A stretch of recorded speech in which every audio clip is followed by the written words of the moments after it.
Up next, let's talk about quantum numbers. What the heck are quantum numbers? It's basically the address of an electron. So, if you get a ticket to a football game in a non-social distance time, you have a ticket that tells you your section number, your row number, and your seat number. There are 3 different identifying numbers for your ticket, and there is one seat that matches all of those numbers. There is one butt allowed in that one seat. There's only one electron that has the same set of quantum numbers within an atom. So something like magnesium that has 12 electrons, each electron has an individual, unique set of quantum numbers, a unique address that identifies that electron. That's what quantum numbers are. Quantum numbers, there are 3 main ones, and then a 4th that we will also discuss. The first one we've already talked about quite a bit, and that's N, the principal quantum number, N. That's the thing that we have called shells, shell 1, shell 2, shell 3, shell 4. That's the principal quantum number. It tells you how far electrons are from the nucleus, basically. There's the angular momentum quantum number, and it's given the symbol L, that's a script L. It tells you the shape of the 3D wave, the shape that the electrons are likely to occupy. It gets a little bit messy. Remember this particle wave duality thing? Yeah, it tells you the shape where the electrons are most likely found. It's hard to describe.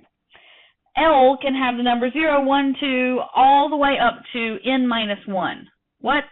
So if something has an n of 5, then you can have 0, 1, 2, 3, and 4 as possible values of L. But that's only if n equals 5.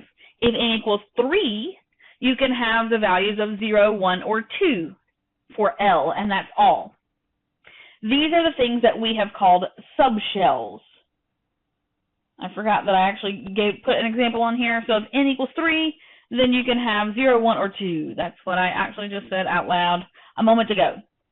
So that's principal quantum number, angular momentum quantum number, and the last one is the magnetic quantum number. It gives you the direction of the wave function. What? It gives you the orbital that those electrons occupy. So these we will call orbitals, these we have called subshells, these we have called shells. And so there's a number address, if you will, I'm holding quotes in there, address for every electron that gives you an N, an L, and an M sub L for every electron within an atom. If L equals 2, then M sub L is the negative and positive of that with all the whole numbers in between. That's what this says.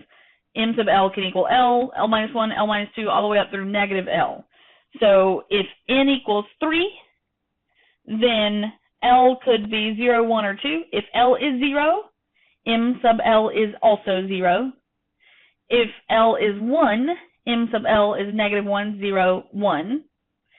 If L is 2, M sub L is 2, 1, 0, negative 1, negative 2. The order of those doesn't matter, whether you start with negative 2 or positive 2, it doesn't matter.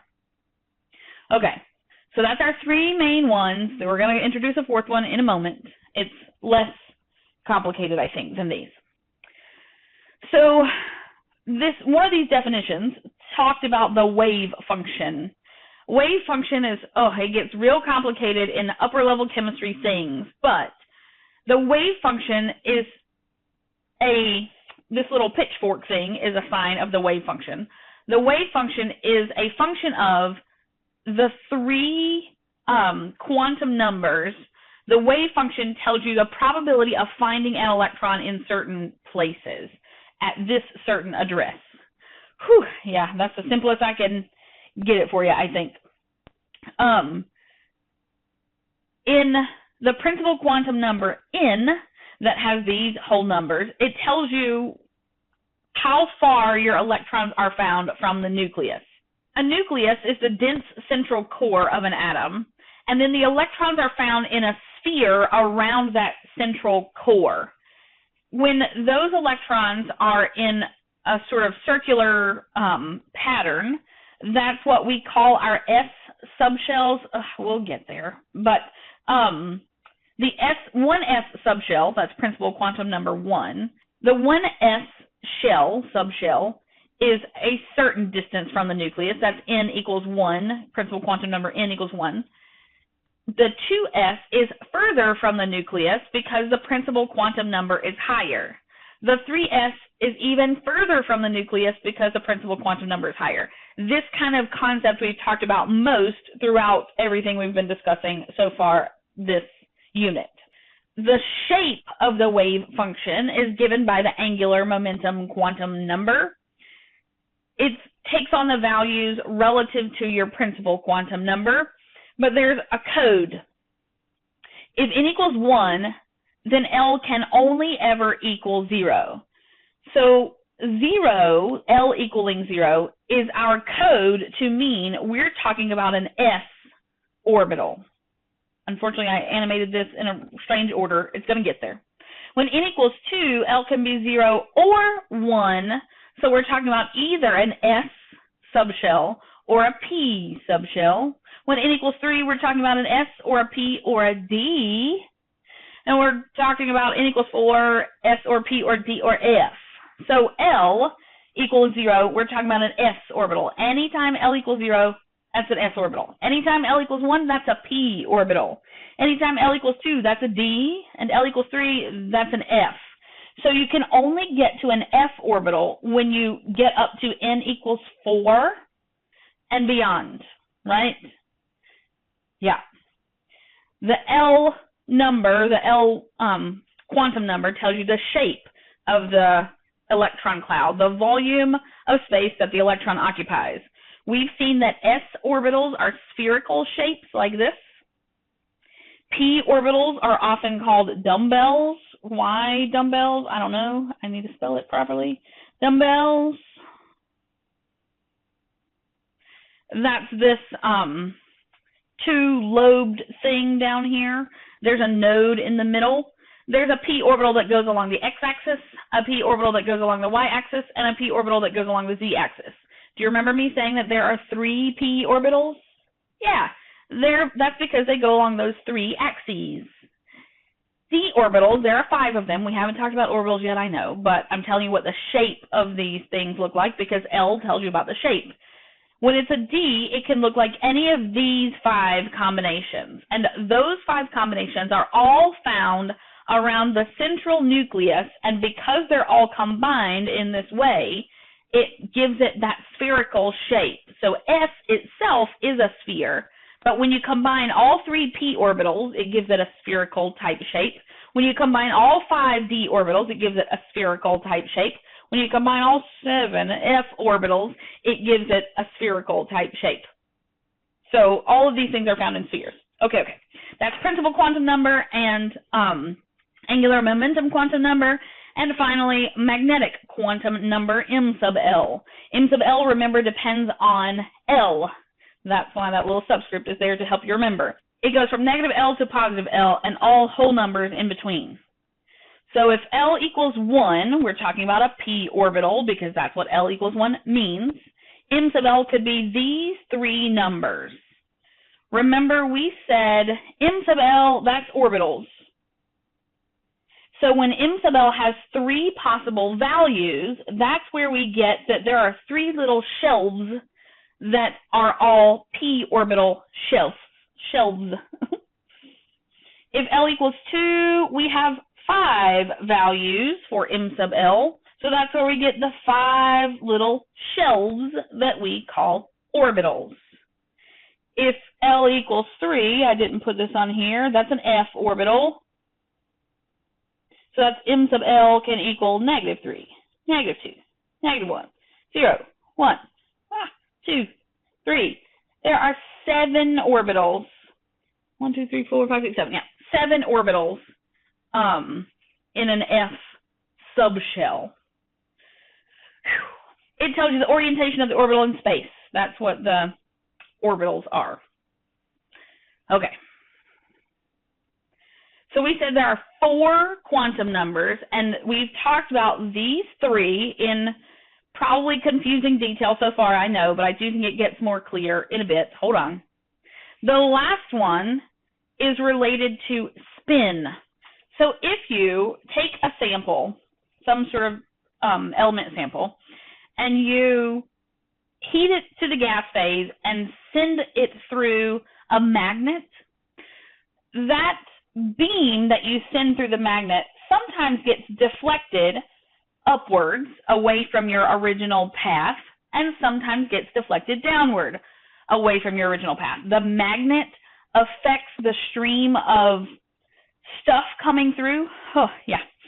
And so this ability for the beam to be deflected through some ingenious interpretation led us to believe, to know, that electrons have an associated spin. And so we're going to call these electrons spin up and spin down. Electrons have spins, and sometimes they align with, like, the north end of a magnet, and if they're spinning the opposite direction, they will align with the south end of the magnet. Remember, you can't push together 2 north ends of a magnet. They're only attracted to one. The north is attracted to the south. That's the way magnets work. And so that's why electrons get deflected either up or down, depending on which way the electrons are spinning. So our final quantum number is the spin quantum number. It tells us whether our electron is spin up or spin down. So it only has 2 values, and those values are not dependent on any of the other quantum numbers. M sub s has a value of 1/2 or -1/2 if it's spin up or spin down. Positive 1/2, negative 1/2, spin up, spin down. So prior to now, prior to the most recent videos, we've been drawing electrons as a little dot on a shelf. But now we're going to draw it as an arrow on a shelf to indicate that that electron is spin up. So instead of 2 little dots in an orbital, one has to be spin up while the other has to be spin down. Those electrons cannot both be spin up in the same orbital. That is not allowed. Only one butt allowed per seat. You cannot have 2 electrons that have the same spin state in the same orbital. Whew, yeah. Talking about spin states, there are 2 terms that we want to talk about when we talk about spin states, and that's paramagnetic and diamagnetic. Something that's paramagnetic has unpaired electrons.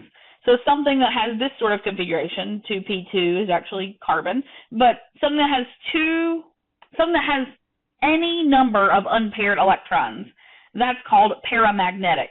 We've, again, previously drawn them as little dots, but now we'll draw them as little arrows. Something that has all electrons paired, we call diamagnetic. So this guy, you feel it this way. Once it's all paired, it's diamagnetic. Paramagnetic, any number of unpaired electrons. It doesn't have to be only 2 like this. Any number of unpaired. Diamagnetic is only possible when every single electron is paired. Spin up with a spin down. Okay. So the Schrodinger wave equation has 4 quantum numbers associated with it. 4 little identifying values for every single electron in an atom. 4 unique identifying values. Unique. Yeah, that's important. The Pauli exclusion principle is the thing that says this. No 2 electrons can have the same quantum numbers. 2 butts cannot be in one seat at the same time. Each seat is uniquely identified. One set of quantum numbers identifies 1 electron. All right, let's see if we got some of this terminology a little more clear. The shell, when we talk about something being in the same shell, we're talking about anything that has the same principal quantum number, the same value of n. When we talk about something being in the same subshell, we're talking about the n and the l have to match. So that could be something in a 2p subshell. That's the principal quantum number and angular momentum quantum number matching. When we talk about the orbital, that means it's got the same n, l, and m sub l. So we're talking about one of the like px orbitals. So px means the one aligned along the x-axis. That's got the same n, l, and m sub l. Ugh, it will get more clear. I really think it will get more clear. Just bear with me. How many electrons can an orbital hold? Well, if n and l and m sub l all have to be the same, because that's what we just said is true for an orbital, then the only thing that can change is your m sub s. So we could have this set of quantum numbers or this set of quantum numbers. We can have a plus 1/2 and a minus 1/2, but these have to all be the same. So because there's two sets of quantum numbers that exist that have the same n, l, and m sub l, it means an orbital can hold 2 electrons. Huh. Yeah. How many 2p orbitals are there in an atom? When we talk about 2p means 2 is what n equals, and p means l equals 1. So when n and l are the same, then we can vary, we can change m sub l. So when n and l are the same, when l equals 1, m sub l has to be these values. So there are 3 p orbitals within a p subshell. There's our 3 p orbitals. Aren't they pretty? We can put 6 electrons in those p orbitals. How many electrons can be placed in the 3d subshell? 3d means n equals 3, l equals 2, and when l equals 2, m sub l can be -2, -1, 0, 1, 2. So that gives me 5 orbitals. There's my 5 orbitals. And each orbital can hold 2 electrons. 2, 4, 6. Oh, yeah, I'm filling them the way I'm supposed to fill them. 2, 4, 6, 8, 10 electrons can go into a d subshell. Okay, so how do we know energetically where these shells and subshells and things like that should be found? If we have a single electron atom, like hydrogen, the energy, where these shells are found, is only dependent on n. So you may have seen the Rydberg equation. We talked about it in a previous video. This is the Rydberg equation. It says n is the only thing that helps you determine where these energy levels are within a molecule. Because there's only one electron in this atom, there's only one electron in the thing described by the Rydberg equation, there's no energetic difference in an s and a p subshell. That's only for a single electron atom. That is not the case for most atoms. Most atoms do have difference in energies in S's and P's, and S's and P's and D's, and S's and P's and D's and F's. It's up there. Yeah, there's an F up there. Multi-electron atoms, you have to rely on N and L to tell you energetically where things are found. And P's are higher energy than S's in the same shell. D's are higher energies than P's in the same shell, which are higher energies than S in the same shell. Yeah. Here's a couple little bullets about why the energies are the way they are for S and P and D, but we'll leave it at that. Yep. Sure. Yeah, I got it. Why did I click so many times? Okay. So these orbital diagrams, that's actually what these things are called. This is an orbital diagram. These orbital diagrams can be of ground state configurations or excited state configurations of atoms. So this is an orbital diagram for something that has 2, 4, 6, 8, 10, 11 electrons. Is this an acceptable configuration for sodium? Yes, because it has 11 electrons and sodium has 11 electrons. This is not the lowest energy configuration of sodium. This is called an excited state. My lowest energy state would have my 11th electron in the 3s subshell. But if sodium were to absorb energy, this is me laser beaming in some light. If sodium were to absorb some light energy, like E equals hc over lambda kind of light energy, well, can't forget that. if sodium were to absorb some energy, that electron can be promoted to a higher energy shelf. So this is an excited electron in a higher energy state than it's normally found. So when sodium absorbs energy to promote that electron, as that electron relaxes back down, so the electron is relaxing in this equation at the bottom, as that electron is relaxing, light is emitted. So let me put you some colors up here. If we do an endothermic transition, the electron gets promoted to a higher shelf. That red arrow is an endothermic transition to put my black electron up in the higher shelf. And then it can go through an exothermic transition, that bright yellow one, and there's a reason I chose bright yellow. That exothermic transition that goes bright yellow back down to relax to its original state. When it goes through that exothermic transition, light gets emitted. The wavelength of light that is emitted appears to be yellow to our eyeballs when this exact transition happens. So if you've ever looked at a street lamp and saw it's kind of yellow tinted, it's because they are sodium lamps most of the time on the street.